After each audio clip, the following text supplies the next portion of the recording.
My name is Queen Christabel Maoli Adjoa, winner for Queen of the Love 2026, and I am your host for tonight. And I have here with me 4 panelists today, which is MLS Priscilla Ababio, MLS Patricia Philippa saying MLS God Enoch Ajulolo. MLS Said Musa.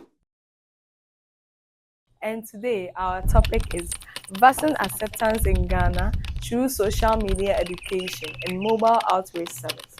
And we cannot talk about this without talking about what vaccines are. So, what comes into mind when we talk about vaccines?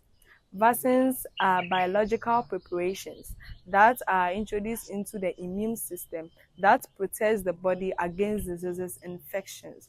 Examples like the viruses and bacteria that helps you before you even get sick. And we cannot talk about vaccines without talking about vaccination. Vaccination is administration of vaccines into the body that protects you against diseases and infections. And before that, I have to also talk about immunization. When they talk about immunization, it's when someone is being immunized or protected against a disease.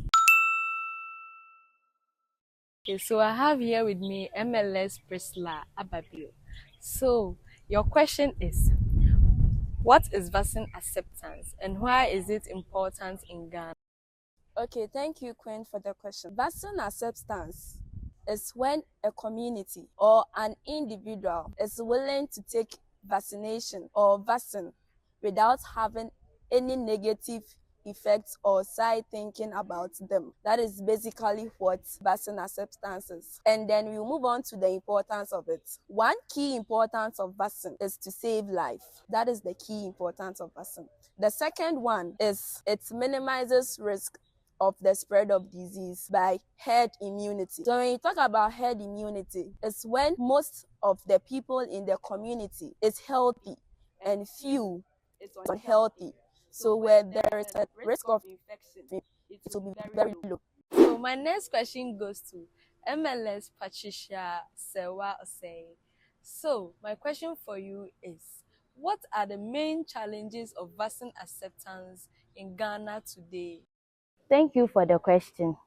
So one major challenge of vaccine acceptance in Ghana is misinformation. Some people think when they take in the vaccine, it will cause death. Others also think it will cause infertility. So people lack the knowledge about vaccine.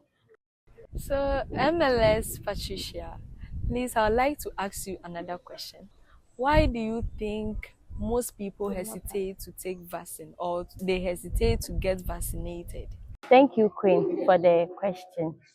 Some people hesitate to take the vaccination because of lack of knowledge. Some people don't have the knowledge why they should take the vaccine and what's the importance of it. Example, some think when they take the vaccine, they will die, side effects like sickness, infertility. Thank you. So, MLS Musa, I'd like to ask you a question. How can social media help to improve vaccine awareness in Ghana? I would like to know your take on this question. Okay. When you say vaccine awareness, when we are creating vaccine awareness through social media, I think Ghana here, when you take 100% of our population, 90% of us are using TikTok, WhatsApp, Instagram, and the rest. So we educating people through social media. I think most of us will get the information, quality information, accurate information from doctors, from trusted health professionals. Yeah, I think social media can help us to spread this accurate information to people. That's my thoughts about it. Thank you, MLS, for the answers. And my next question goes to MLS Priscilla. My question is, what social media platform is most effective for vaccine awareness in Ghana? Okay, thank you, Queen, for the question. So we have social media platforms like Facebook, TikTok, WhatsApp, Instagram, and Snapchat, and others too. And secondly, apart from the social media platforms, we can go to our communities to educate people about vaccine. We can use the information sentence to introduce to people about vaccine, so that those that don't have phones, or maybe they are on TV and the rest too can actually benefit from this information. Thank you, Queen. MLS Musa, my next question for you is, how can we combat misinformation on social media? So if I should answer the question, basically first of all I talk about we using social media to spread information about vaccine. So before we share the information through our social media platforms, either TikTok, Twitter, WhatsApp, or the rest, either running ads on WhatsApp or rest. So first of all, we should share information from trusted health organizations like the WHO, the World Health Organizations, or we should verify that this information that we are sharing on social media, is it like in accurate form or what? Yeah, this is what I can talk about it. Sure. So MLS Ajololo Gideon, my question to you is, what role do influencers, health professionals, and community leaders help in promoting vaccine acceptance through social media? Okay, so that's a very nice question. And to answer it, I'll begin by saying when we are not feeling well, we mostly go to the hospital for medical checkup. And when we go there, we meet lab technicians and clinicians who are well versed in their profession. They conduct tests on us and then they come out with our results. So here's the case, we are not really told what the results truly mean. We are just prescribed medicine and then we just go and take them. Eventually we feel fine. But then we need to know what is actually wrong with us. So here's the case, we can also have social media platforms like TikTok, Snapchat, Instagram, where influencers who are also well versed in the knowledge of medicine.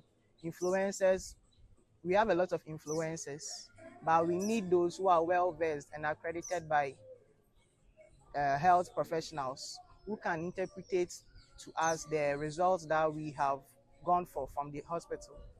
So we can have an example like Yeboah Francis Ajekum. I'm seeing this guy a lot on TikTok. He's educating the public on medicine.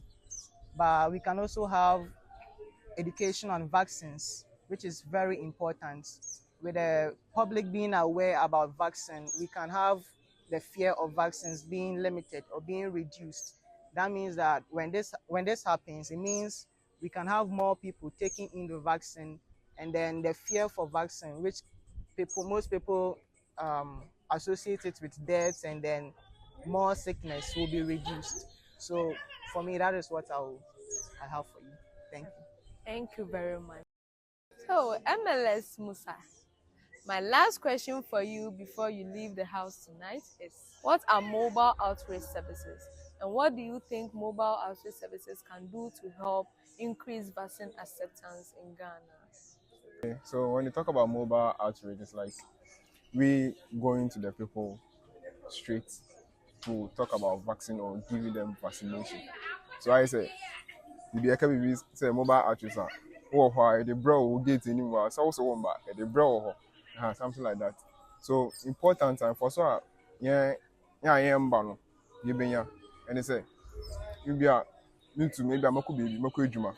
It's me to me and Timba hospital. And as a hospital or crime dominant say, wow, you'll be going to the hospitals and many people are there. We are require one whole week, we say, oh, them coffee next time I'm back. But also, yeah, then, so mobile outreach, no, who are near bro, a device in that bro, another you educate you through mobile outreach, something like that. Thank you. Right. So, MLS Ajololo, how can mobile clinics reach out to those in the rural and underserved areas?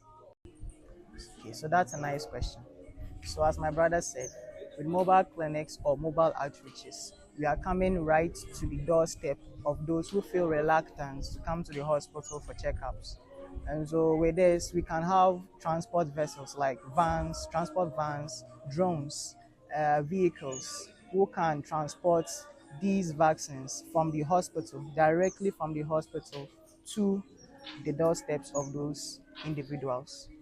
And with that, we don't only have to be focusing on the transport, we also have to be focusing on how we can schedule a time to be delivering these vaccines to the communities who feel or who are far away from the hospital, or individuals who feel reluctant to come to the hospital.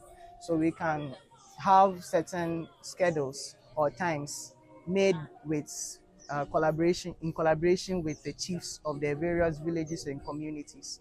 With this, I feel it will be very good or very appropriate in the deliverance of vaccines or the acceptance of vaccine in Ghana. Thank you. That's a very, very nice opinion. MLS Ajelolo, my last and final question for you before you leave today is, what challenges do mobile vaccination teams face in Ghana? So that is actually a very important question.